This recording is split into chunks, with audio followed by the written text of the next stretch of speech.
నిర్వహించే సంస్కార కార్యక్రమాల్లో అత్యంత ప్రాధాన్యం ఉన్నటువంటి కార్యక్రమం ఉపనయనం.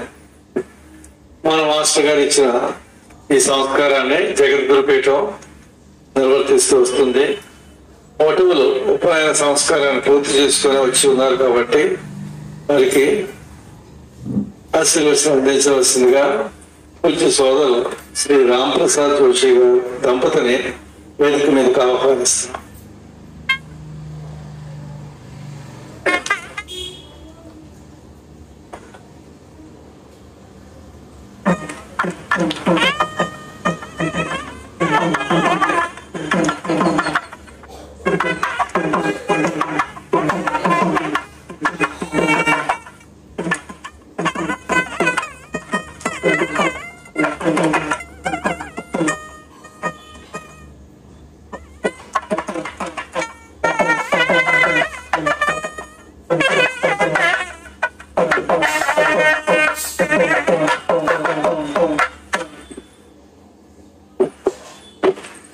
కుడిపక్క వచ్చి వటువులు తల్లిదండ్రులు వరుసగా కూర్చోవలసింది.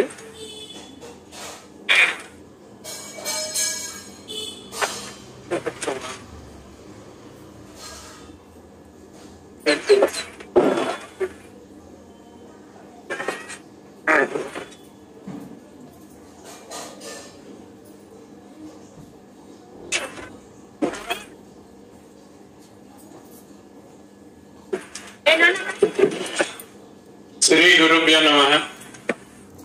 మన హైందవ సంస్కృతిలో షోడశ సంస్కారాలు అని ఉంటాయి, 16 సంస్కారాలు. దానిలో అతి ముఖ్యమైనటువంటిది ఈ సంస్కారం. దీన్ని ఉపనయనం అంటారు. అలాగే ఇంకొక పేరు వచ్చి బ్రహ్మోపదేశం అంటారు. ఈరోజు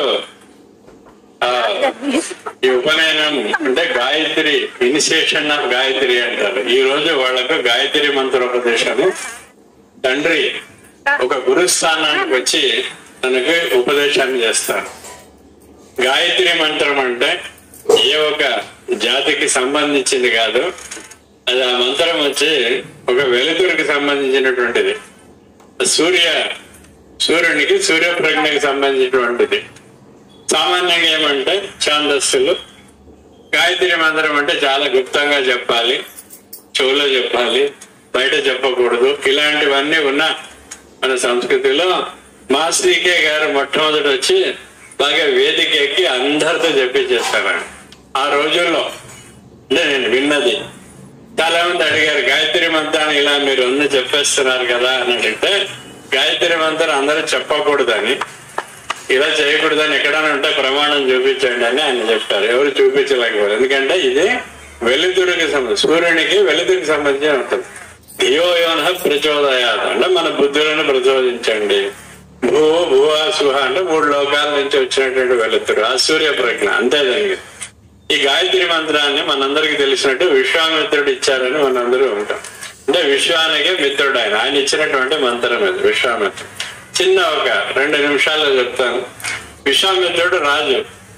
ఆయన వెళ్ళేసి ఇలా ప్రయాణం చేస్తూ చేస్తూ అలసిపోతే ఒకసారి ఆశ్రమానికి వెళ్తారు. వశిష్ఠుల వారి ఆశ్రమానికి వెళ్తారు. వెళితే చాలా మంది ఉంటారు. మహారాజు అంటే చాలా మంది వస్తారు. అందరూ అక్కడికి వెళ్ళినప్పుడు వాళ్ళకు అతిథి సత్కారాలన్నీ చేయాలని వశిష్ఠుల వారు అన్ని సమకూరుస్తారు. చాలా మంది వచ్చారు కదా, ఈ ఋషి ఏం చేయగలడు అని ఒక ఆలోచన ఉన్నప్పుడు ఆయన వెళ్ళి తన పశువులు కొట్టనంటే గోశాలలో వెళ్ళి ఒక ఆవు చెవులో చెప్తాడు. చెప్పగానే అంతే అరేంజ్ అయిపోతుంది. అప్పుడు రాజు అడుగుతాడు, అదేదో చాలా బాగుంది, నాకు ఇచ్చేసేమంటాడు. అంటే నేను ఇవ్వను అంటాడు. నేను ఇవ్వను అన్నప్పుడు ఇద్దరికి ఆర్గ్యుమెంట్స్ అవుతాయి. బాగా ఆర్గ్యుమెంట్ అది నేను సంక్షిప్తంగా చెప్తున్నా. ఇద్దరికి బాగా ఆర్గ్యుమెంట్. కోప్పడతాడు. కోప్పడి ఎన్ని రోజులు ఏం చేసినా కూడా ఆయన వశిష్ఠుల వారికి హాయిగా కూర్చొని ఉంటారు. విశ్వామిత్రుడు కింద మీద పడుతూ ఉంటాడు. దానికి ఒక చోటు చాలా చక్కగా ఇస్తారు. ఆయనేమో చాలా సైన్యంతో అంతా పోరాడుతుంటే ఈయనేం లేదు, తన మంత్రదండాన్ని ఇలా పెట్టి కూర్చొని ఉంటాడు హాయిగా అని ఒక చోటు రాస్తారు. అంటే అప్పుడు ఆయన ఏమైతుంది, ఎలాగైనా పొందాలి అని చెప్పేసి తపస్సు చేసి దీన్ని పొందాలని తపస్సు చేస్తాడు. తపస్సు చేస్తుంటే మనందరికీ తెలుసు, వెనక అడ్డం వస్తుంది, అక్కడ మళ్ళీ కుంటుపడుతుంది, మేనకతనాన్ని వదిలి వెళ్ళిపోతుంది, ఏదో ఒక ఆర్గ్యుమెంట్ వస్తే ఇద్దరికి వెళ్ళిపోతుంది. తర్వాత మళ్ళీ తపస్సు చేస్తాడు. చేసేసి అప్పుడు వస్తాడు, ఇక్కడికి వచ్చి ఇంకా మళ్ళీ నేను మహర్షి అయినా దేవర్షి అయినానని వస్తారు. అక్కడికి వచ్చినప్పుడు లోపల మన వశిష్ఠుల వారు అరుంధతి వాళ్ళు మాట్లాడుతూ ఉంటారు. నేనే ఇతనికి ఇలా పరీక్ష పెట్టాను, ఎందుకంటే ఆయన బ్రహ్మర్షి కావాలనేటువంటి తపస్సు చాలా ఉంది, అది దానికోసం ఇలా చేశానంటే, అయ్యో నేను ఎంత పొరపాటు చేశాను, ఈయన్ని చాలా తప్పుగా భావించాను, నాకు అది ఇవ్వకుండా ఇలా చేశారని చెప్పి తల బద్దలు కొట్టుకుంటాడు. తల బద్దలు కొట్టుకుంటే పడిపోతాడు కిందకి. కింద పడిపోతే అప్పుడు విశ్వామిత్రుడు వచ్చి అప్పుడు తన లోపల నుంచి వచ్చినటువంటి మంత్రమే గాయత్రి మంత్రం అని చెప్పి చెప్తాడు. సో అటువంటి మహత్తరమైనటువంటిది గాయత్రి మంత్రం. మన అదృష్టవశాత్తు అంటే మాస్టరీకే గారి సోదరు బృందం ఎంత అదృష్టం చేసుకుందంటే అది ప్రతి ఒక్కరికి అందింది. ఒక రోజు అంటే కొద్ది రోజుల క్రితం ఎలా ఉండిందంటే, ఉపనయనం ఎవరైతే వటుకు తన తండ్రి గురువు సంగతి ఇంట్లో అయినా కూడా మనము మన హైందవ సంస్కృతిని చక్కగా పిల్లలకు నేర్పించాలి. స్వస్తి. ఈ పిల్లలకి ఇప్పుడు ఆశీర్వచనం పెద్దలు ఎలా చెప్తారు. జగద్గురుపీఠం సంస్కారవంతంగా నిర్వహిస్తున్నటువంటి ఉపనయన సంస్కారం పూజలు కీర్తిశేషులు బ్రహ్మశ్రీ ఎల్ఎన్ గారు దీక్షాయుతంగా దశాబ్దాలు నిర్వర్తించినటువంటి క్రతువు. వారి వారసత్వంగా సోదరు ఉషారాణి, సోదరు సుజన్ గారు ఎంత దీక్షగా అంటే వారి కుటుంబంలో జరిగే కార్యక్రమం లాగా ఈ గురు పూజల్లో జరిగే ఉపనయనాలకి వారి తల్లిదండ్రులకు సహకరించి క్రతువు పూర్తయ్యే వరకు ఉదయం నుంచి ఇప్పటి వరకు అక్కడ ఉండి నిర్వర్తిస్తారు. వారికి మాస్టర్ గారి ఆశీస్సులు. ఈ కార్యక్రమానికి ఆశీర్వదించడానికి వచ్చిన పూజ్య సోదరులు శ్రీ రాంప్రసాద్ జోషి గారికి మా ధన్యవాదాలు. ఇప్పుడు వేదాశీర్వచనం జరిగిన తర్వాత వారి చేత ఆశీర్వచనం అందించవలసిందిగా కోరుతున్నాను. ఓం శ్రీ గురుభ్యో నమః. హరి ఓం గణానాం త్వా గణపతిం హవామహే కవిం కవీనాముపమశ్రవస్తమం జ్యేష్ఠరాజం బ్రహ్మణాం బ్రహ్మణస్పద ఆనశృణ్వన్నోతిభిస్సీదసాదనం ప్రణో దేవీ సరస్వతీ వాజేభిర్వాజినీవతి ధీనామవిత్రియవదో ఆనో దివో బృహదః పర్వతాదా సరస్వతీ యథాగంతు యజ్ఞం హవం దేవీ జిషాణాహృదాజీ శక్మాన్నో వాచమసతీ శృణోతు. శ్రీమహాగణాధిపతయే నమః. శ్రీమహాసరస్వత్యై నమః. గురుర్బ్రహ్మ గురుర్విష్ణుర్గురుర్దేవో మహేశ్వరः. గురుः సాక్షాత్ పరం బ్రహ్మ తస్మై శ్రీ గురవే నమః. సదాశివ సమారంభాం శంకరాచార్య మధ్యమాం అస్మదాచార్య పర్యంతాం వందే గురు పరంపరాం. నారాయణ సమారంభాం వ్యాస శంకర మధ్యమాం కృష్ణమాచార్య పర్యంతాం వందే గురు పరంపరాం. శ్రీ మహాగణాధిపతయే నమః. శ్రీ మహాసరస్వత్యై నమః. శివాయ గురవే నమః. శ్రీ గురుభ్యో నమః. హరి ఓం.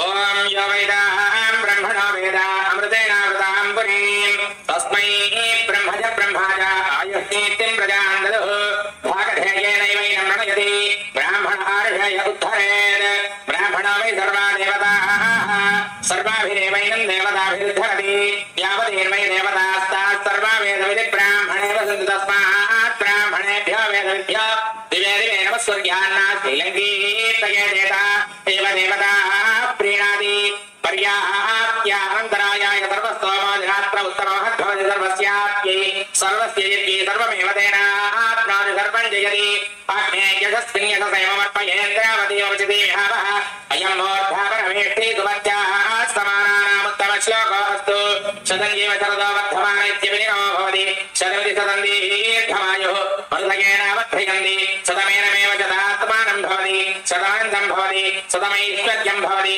శతమితి శతం దీర్ఘమాయుః ఆయుద్धा అగ్నేహవిషాజిగాణాధృతప్రతీకా హృదయో నిరేధి ఘృతం పీత్వామధిజారుగవ్యం పితేవ పుత్రమభిరక్షదాదివం నవో నవో భవతి జాయమానాన్నః కేతృషసామేత్యగ్రే భాగం దేవేభ్యో విదధాత్యాయం ప్రచంద్రమాః స్థిరతి దీర్ఘమాయుః మయి మేధాం మయి ప్రయాం మయ్యగ్నిస్తేజో దధాతు మయి మేధాం మయి ప్రయాం మయేంద్ర ఇంద్రియం దధాతు మయి మేధాం మయి ప్రయాం మయి సూర్యోభ్రాజో దధాతు మయి మేధాం మేధాం మయి మయి మేధాం మయి మయి మేధాం మయి మయి మేధాం మయి మేధాం మయి మయి మేధాం మేధాం మయి ప్రజాం ప్రజాం మయి మేధాం మేధాం మయి ప్రజాం మయి ప్రజాం ప్రజాం మయి మయి ప్రజాం మయి మయి ప్రజాం మయి మయి ప్రజాం మయి ప్రజాం मयि प्रजां प्रजां मयेन्द्र इन्द्रमयि प्रजां प्रजां मयेन्द्रः प्रजामिति प्रजां मयेन्द्र इन्द्रमयि मयेन्द्र इन्द्रियमिन्द्रियमिन्द्रो मयि मयेन्द्र इन्द्रियम् इन्द्र इन्द्रियमिन्द्रियमिन्द्र इन्द्र इन्द्रियं दधातु दधात्विन्द्रियमिन्द्र इन्द्रियं दधातु इन्द्रियं दधातु दधात्विन्द्रियमिन्द्रियं दधातु मयि मयि दधात्विन्द्रियमिन्द्रियं दधातु मयि दधातु मयि मयि दधातु दधातु मयि मेधां